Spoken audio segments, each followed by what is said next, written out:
Oh, what's going on, YouTubers?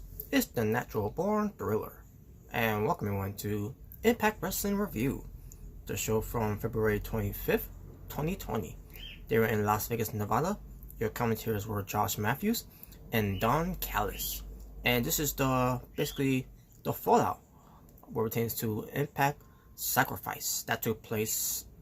I believe, if I'm not mistaken, it was on a Saturday. I could be wrong, but I'm pretty sure it was on a Saturday from, basically from last week. But the point is, this is the follow-up will happen on Sacrifice, and it leads up to this edition of Impact Wrestling. So let's not waste any time. Let's get right into it. I think the opening of the show, they show a recap, or should I say, they show what happened behind the scenes after the show was over of Impact Sacrifice. That Ace Austin was going to Scott D'Amore, and he wants another shot against Tessa Blanchard, this time for the title.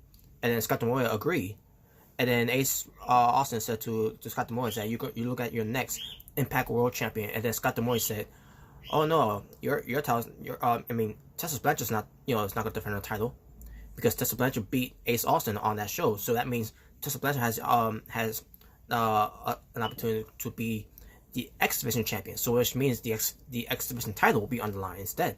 That ends up being the main event match, and we'll get to that later. So but yeah, I thought that was a nice book in there and a nice way to the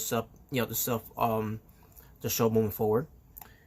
And yeah, so it's gonna be a rematch between Tessa Blanchard and Ace Austin, this time for Ace Austin's X Division Championship. So it was interesting to see how this is going to play. This going to play out too. So we'll get to that. The opening match was Rob Van Dam with Katie Forbes versus Daga. Now I didn't get to mention this the last time I did the Impact Wrestling review, where it pertains to the weekly shows. Because I completely forgot about it. Katie Forbes, I'm talking about last week's Impact Wrestling show.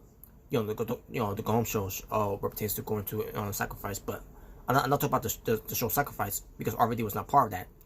Last week's Impact Wrestling show, Katie Forbes behind backstage, I meant to say, she was, I guess, tweeting about something, and all of a sudden she getting these tweets from random Twitter followers or maybe someone's that she's not following, whoever, basically they follow her, whoever, or they basically they got these type of people that tweets to people to harass people, those type of people. So Kate Forbes reading these tweets, basically mean tweets about why Kate Forbes and RVD are together, and basically she was getting frustrated. RVD walks up to her and said what's going on and everything. Kate Forbes talking about RVD, that they're talking about us, in a negative way.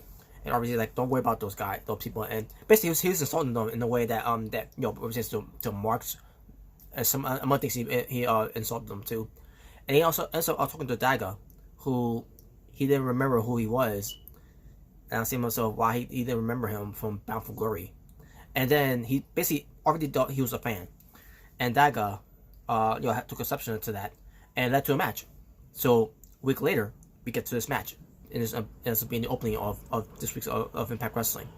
RVD versus Daga. While Kate Forbes still with RVD. While the match is going on, which at the match itself was solid, wasn't anything special, especially how it was booked too. Kate Forbes was basically the distraction of it all because she was on her phone, still concerned about these people on Twitter, and she's blocking them and everything. And you can hear her too. They basically raised up her mic so that we can hear her while this match is going on between RVD and Daga. So it really wasn't about the match at all. It wasn't really about Daga. It was about Kate Forbes because of what she's reading on Twitter, what pertains to what they're saying about RVD and Kate Forbes about their relationships. So she walks off. RVD is wondering where she is. RVD ends up leaving. So Daga wins by countout. You had Daga at Sacrifice having a good match, which I thought was match of the night against Jake Christ, and he won. He beat him. We come to Impact Wrestling. Daga wins by countout to RVD, which RVD basically he let him win. because he was concerned about Kate Forbes, his girlfriend.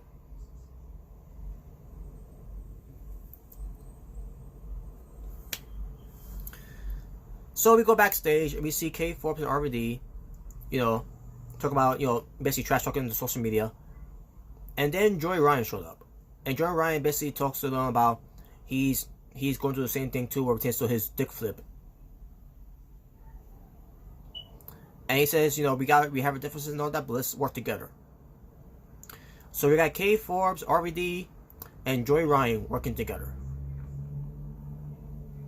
Not interested.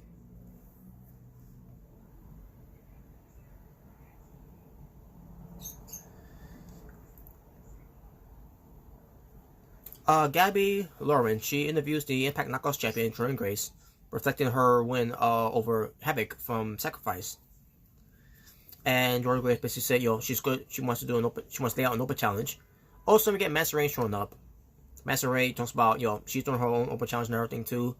And then she mentions something about her being the locker room leader again. Like, oh my god, what, doing this again? What Master Ray, of all people, Master Ray. Spoiler alert, no Kier Hogan on this show. But Master Ray got someone in line for Jordan Grace to wrestle, and we'll get to that later. Rohit Raju, oh man, this was a kicker here.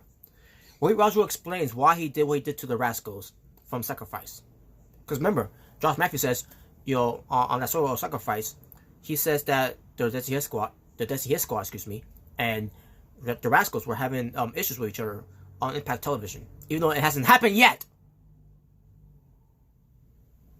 Because it started this week. Josh Matthews, you fucking idiot. So he explains what he did. He calls the Rascals not because he wanted to help the North to retain, but because he's sick and tired of the Desi Hit Squad not getting opportunities.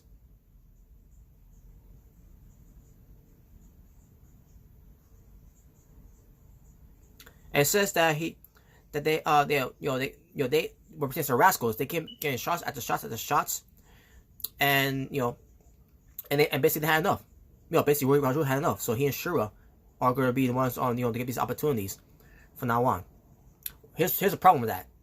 The reason why the Rascals are getting these opportunities because they've been winning matches. The Desi Hit Squad, I can't remember the last time they won a match. So that's stupid the way they had Rohit Raju to explain his actions, why he did what he did. So we get Rohit Raju being accompanied by Shira and Gaman Singh versus Wentz being accompanied by Dez and Trey. So it was basically Rohit Raju versus Wentz. Match, it was decent or solid at best. And then Rohit Raju wins. And yeah, there you go. I really didn't care about that. And also, after the match was over, we get the arena getting interrupted by the ICU. And then and that was it. I thought it was gonna be it's gonna lead to someone who's behind this whole ICU come out and confront and show himself or show herself, who could it be. Nope, not. It's still more more of this build up of who's behind the whole ICU. I still think it's gonna be Sami Callihan. I think it's gonna be Sami Callihan. Well, I don't know why. I don't know what makes me think it's gonna be Sami Callihan, but I'm assuming it's gonna be Sami Callihan. But only time will tell. Ace Austin.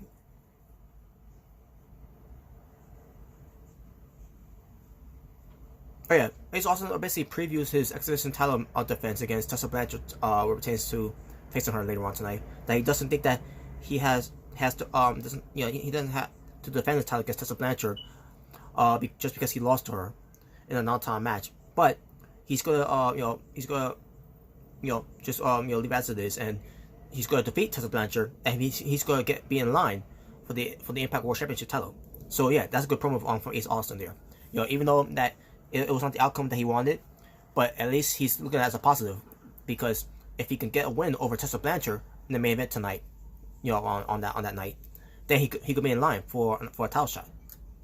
So, and even if he if he beat Tessa Blanchard on the show here, which I'll get to that, he still could, and he mentioned this too, by the way. He mentioned option C. It's been a long time since Impact Wrestling didn't want to mention that. Since Brian Cage, which how long ago was that? 2018. They should have capitalized on this whole option C thing with the X Division Championship, but they never did. And I thought they was going to do that back in 2019. We're Bound for Glory, but they didn't do that either. We basically were Tessa Blanchard winning, but instead of Tessa Blanchard winning, yeah, Ace Austin winning. But whatever. But we'll get to that match later though. We get OVE. They're talking about they haven't seen Sami Callihan. They don't know Sami Callihan is not coming back and everything. So I guess OVE is just going to be just Jake, Dave, Chris, and Matt Fulton. And basically they are discussing who's going to be the new leader here. And Matt Fulton was looking at Dave Chris because Dave Chris was trying to make himself as the new leader. And so yeah, that's basically it for that. I thought it was a good promo from OVE.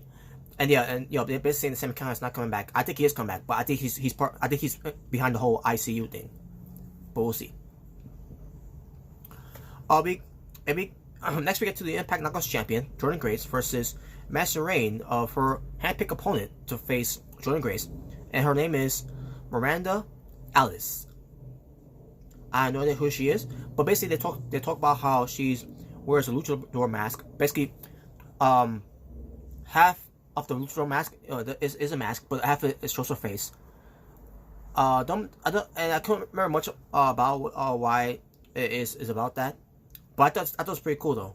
And on top of that, Miranda Alice, she was pretty good in the match against Jordynne Grace. And there was one spot that look like she was hurt, because of Jordynne Grace, being stiff.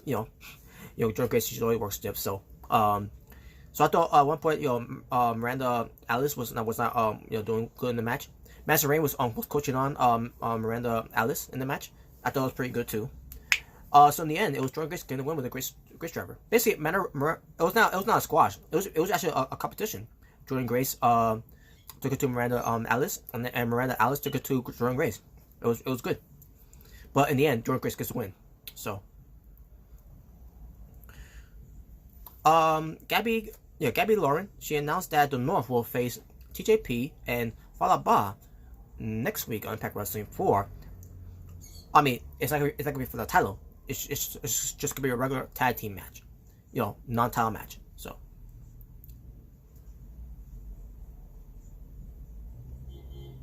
oh yeah, basically Gabby Lauren, she was interviewing the North, Ethan Page and Josh Alexander, about that they are around the best tag team in the world, and yeah, and soon they're gonna be the longest reigning tag team champions in Impact Wrestling history. And there you go. We get Havoc walking in the hallway without James Mitchell, because Father James Mitchell was killed by Su Yung, which means Father James Mitchell is right back into the Young Dead realm. So she's walking around. All of a sudden, Rosemary shows up out of nowhere, with her mystical powers. She showed up out of nowhere, and basically, Jessica Havoc, I think she said to Rosemary, "Where you at, Rosemary?" Whatever, and then Rosemary said, "Oh, you can't speak." So basically, she enlightens Havoc. With Father James Mitchell no longer being in the picture, you could be your own entity, and you got to prove that. When you go up against in a no disqualification match against, I thought. Actually, I knew she was gonna say Su Yung, but I thought she was gonna say Susie instead of Su Yung. So yeah, it's gonna be Su Yung versus Havoc in a no disqualification match next week on Impact Wrestling, and I can't wait to see how that turns out.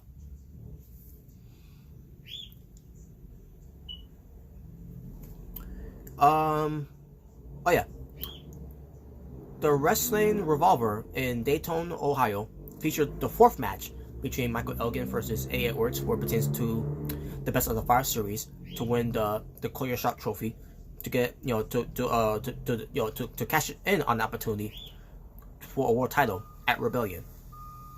But in fact, I'll talk more about that later. But we get this match. It was and the last score, the final score. I mean, the the previous score I meant to say. Michael Elgin with 2, Eddie Edwards with 1, and seeing this, because I knew this was not gonna be on in the Impact Zone, because this was outside of Impact Wrestling.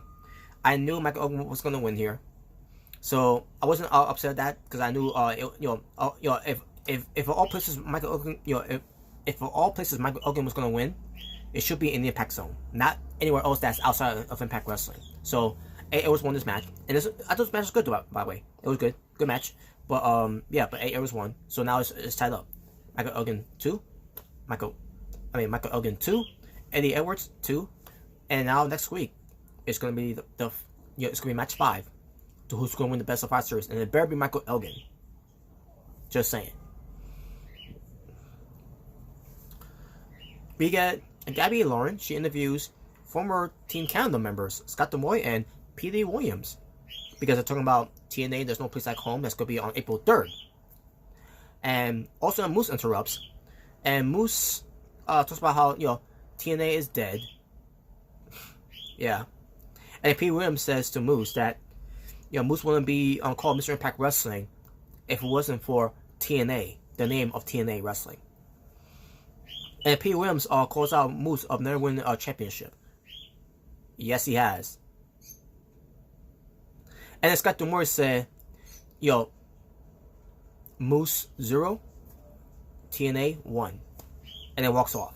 And Moose looks pissed off. And I say to myself, what? Moose has won a title.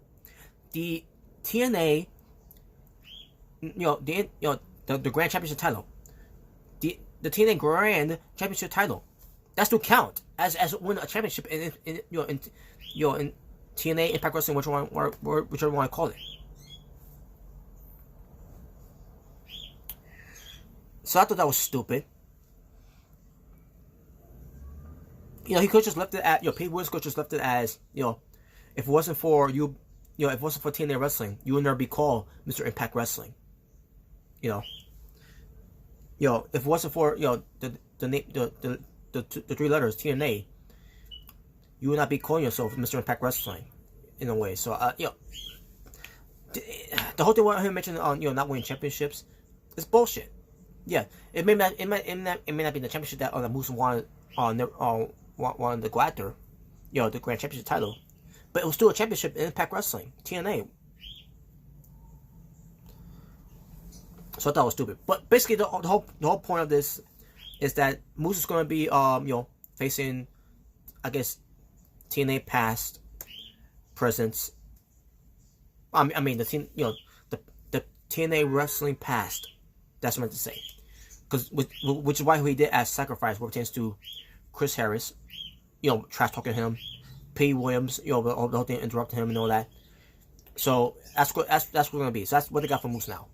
So and we'll see, and it's gonna obviously lead to Moose getting beat up against all the TNA originals at TNA's No Place, There's No Place Like Home. I guarantee that's what it's gonna lead to. But I'm still looking forward to the show though. So but still, it was still stupid that for P. Williams even say that. Never won a championship. Yes, he has. Oh my god, this is stupid. So Johnny Swinger Stu's trying to get to Willie Mack to be his partner and everything. Also, we get Glenn Gilberty, aka the Disco Inferno. He interrupts this whole conversation. Willie Mack all leaves, and then Glenn Gilberty, Disco Inferno basically tells Johnny Swinger that you need a tag team that you could bond with, and you bonding with Willie Mack is not helping. Someone like me, basically, Disco Inferno said, someone like me, teaming with Willie Mack is a better tag team. Rich Swann, please recover quickly and come back, please, because I don't understand why Impact Wrestling is even doing this to Willie Mack. Why is Willie Mack is getting this garbage segment with Johnny Swinger, and now you gotta add in the Disco Inferno in there? Like, why? What did Willie Mack do to deserve this? This is so stupid. Scott Demoy and Johnny. Oh yeah, okay, I gotta talk about this now. I love this. Impact Wrestling is bringing back Gut Check, which is right back. You gotta watch on Impact Plus. So Gut Check is back. And you got Scott Demoy and John E. Bravo as the host. You heard me right. John E. Bravo, the crooked referee that helped Johnny be trash, the assistant services of Taya Valkyrie, was on Gut Check. And he's you got these new Impact Wrestling stars. They're all up and coming, and some of them may have been working for 5 years. Some of them maybe 3 years or less. And I saw one guy that I was so familiar with back on Twitch TV for which is Impact Wrestling's special events, and on Impact Plus as well. Clayton Gaines. I remember when I talked about this guy, Clayton Gaines, when he wrestled against Rhino, and I thought he was trash. And he had another match too on Twitch TV, and I thought he was trash too. And to see him right here on Impact Wrestling's Gut Check, oh my God. John E. Bravo chew him up and spit him out. Because you have Clayton Gaines getting up on from the wrong side. Basically he's falling down like this, and he gets up like this. Basically going this way. No, actually, no. Now, if I can remember, as I watch it from this point of view. Yeah, actually, yeah. I was kind of right. He was basically he's flat on his back, and he gets up, turn this way, and Johnny Bravo tells him, wrong way, and he tells him to do it again, and he makes the same mistake again. He turned the wrong way, and they ask him a question. And this is Johnny Bravo saying this. How long you been doing this? To Gaines, right? And Gaines says 5 years. And like, really, 5 years? And you suck? And you still suck? No, this is me saying this. I'm saying he sucks because he does suck. So Johnny Bravo was basically almost burying this guy. And it's like, you're not doing this right. It's like, let me put my phone down. Let me show you how it's done. Like, what? Johnny Bravo's gonna show how it's done? So he gets on the floor and he gets up like this. You gotta go this way, because he kept telling Gaines to go up. That's not, you're doing it wrong. You're getting up the wrong way. So when I saw that, I was cracking. I was so dying laughing, cracking up. Whichever one I say. Oh my God, I was loving it. Johnny Bravo, because for one thing, because how Johnny Bravo has been portrayed on TV for Impact Wrestling as a joke and everything, and then you see Johnny Bravo, basically other side of Johnny Bravo, outside of his character, where he takes this very seriously. So to see that made me laugh even harder, more than I can't say more than Clayton Gaines getting buried by Johnny Bravo, but in a way you can look at it that way too. But I thought that was so hilarious. That was so funny. I couldn't stop laughing. Oh my God. So basically, Gut Check's coming back. Now here's the thing. So the last time they did Gut Check was with Bruce Pritchard. And we don't know how Bruce Pritchard treated that one. Basically putting over garbage wrestlers. Especially one that was not ready yet. Lady Tapa wasn't ready yet. I'm trying to remember Shannon Shaw wasn't garbage, by the way. I thought Shannon Shaw was good. The problem is they didn't book him right. Until they give him a character to book him right, and then they squandered that. I can't remember who else. I remember they chose someone over Brian Cage. Because I remember Brian Cage was there. They chose someone over Brian Cage, and that person didn't. I don't remember if it was Sam Shaw. I can't remember at all. But that's something for me to look back at. But I remember Lady Tapa, who was so green, and you have Ivelisse, and they chose Lady Tapa, who was not ready yet, over Ivelisse. That's Bruce Pritchard's fault. Bruce Pritchard, the same Bruce Pritchard who's now doing SmackDown, which sucks. SmackDown fucking sucks. And based on what they did with with the Fiend character Bray Wyatt against Goldberg from Super Showdown, it's not for me to say there, but yeah, just saying.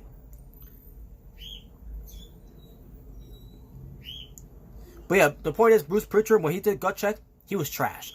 because he chose people that didn't deserve to win gut check. You know. So hopefully, this time around for this gut check, it's gonna be different. Because I swear to God, if they had Clayton Gaines win this one, then this company is a lost cause. Because they would rather push someone that's trash than to push Kiera Hogan.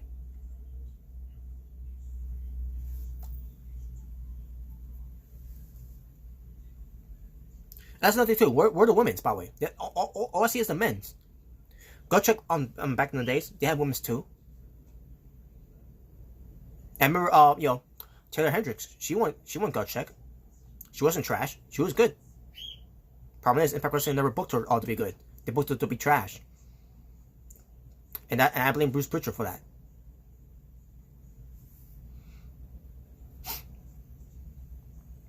Anyways. So yeah, there was no women's in this one, which I thought there would be. That's something too. Yeah, you could have done this whole gut check thing where you have Scott Demoy, Johnny E. Bravo, and take Master Ray off TV and put her as to be there too. That we could put women's in there too. That they want to be part of Impact Wrestling. Which at the same time, why would they? I mean, look at Kiera Hogan. Enough said. Anyways, but yeah, if anyone wants to check out Gut Check on Impact Plus, go right ahead.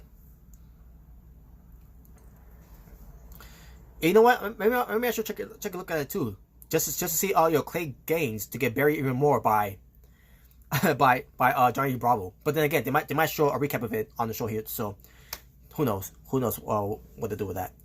Because they always show Impact Plus moment of the week, where it pertains to showing long matches, and they'll cut on middle of it, and they go to the end of it, like they did with Jeff Hardy versus Ken Anderson. It's just saying. But anyways, now for the main event, the X Division champion, or should I say the Ace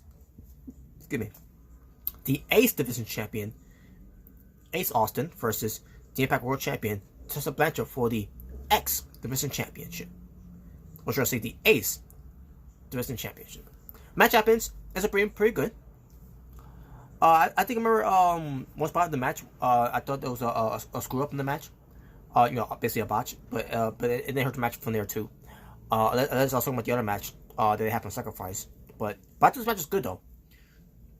In the end, a swerve happened here out of nowhere. Someone attacks Tessa Blanchard. Now, I thought it was a fan. I was saying to myself, if it was actually a fan going after Tessa Blanchard, then this would not have been aired on Impact Wrestling's shows, because it's taped.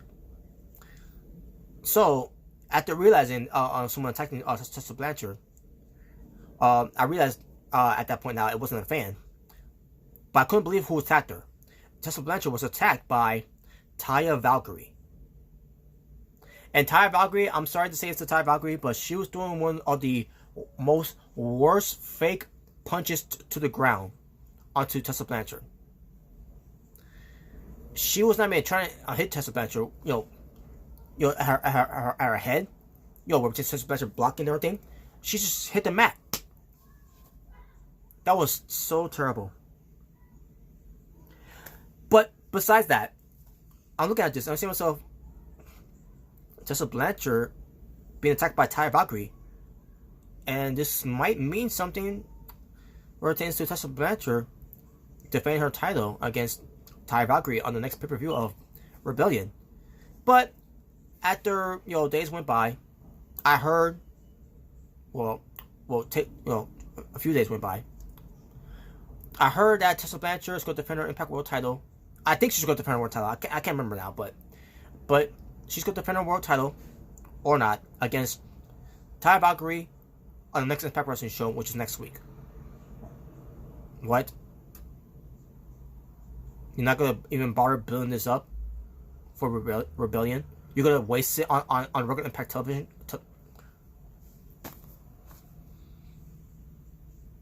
Are you kidding me? You're going to waste this this feud, that feud that they failed to even make sense of it back in 2018, and then blend in 2019. But the matches were good. You could have build up something very interesting of this build up, this feud between Tessa Blanchard to defend her Impact World title against Taya Valkyrie at Rebellion. But instead, you could have wasted it on a regular Impact Wrestling show. You could waste it for next week. Are you kidding me?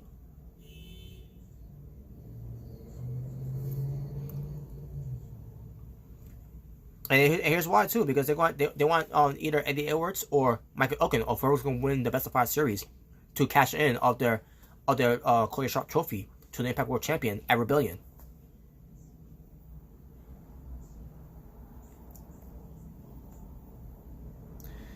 I would have been fine seeing Tessa Blanchard and Taya Valkyrie at Rebellion.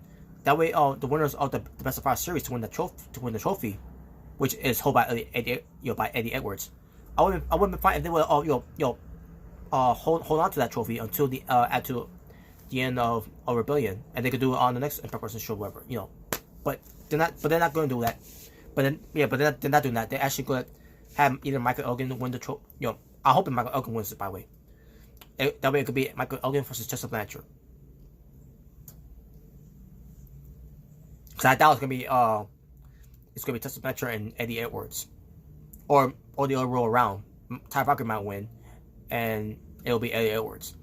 It could be a lot of ways it could go with this, but the way I should have went with it, build up Tessa Blanchard versus Taya Valkyrie for the title match for Rebellion, instead of just wasting it on Impact Wrestling. So stupid.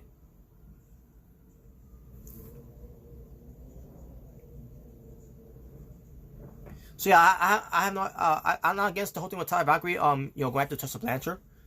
I'm not against her going facing her for the Impact World title, as long as it's not on pay per view. But it's not. I don't know how many times I gotta keep stretching this out. It should be on a pay per view. This is a feud that they need to revisit and to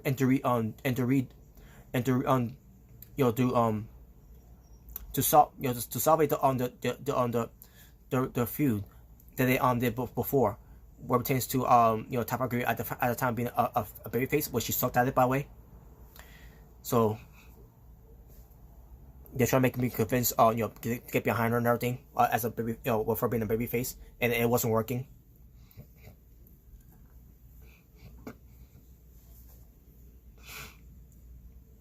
I don't know. I just don't know. I don't know who's behind the booking of this, but it's stupid. They could just save it for Rebellion, but they gotta waste it on Impact Television instead. Okay. But talking about wrestling for the show,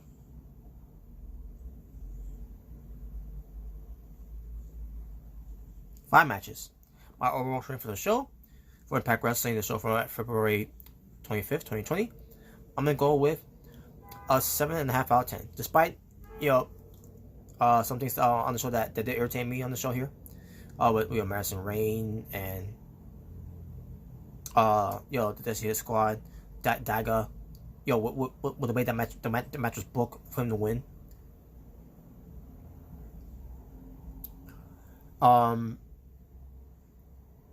And Joy Ryan. But I'm gonna give it 7.5 out of 10. I thought the show was still good. In fact, I'll give it. Yeah, I'll give it a 7.5 out of 10. 7.5 out of 10. That's good. That's good rating from my point of view.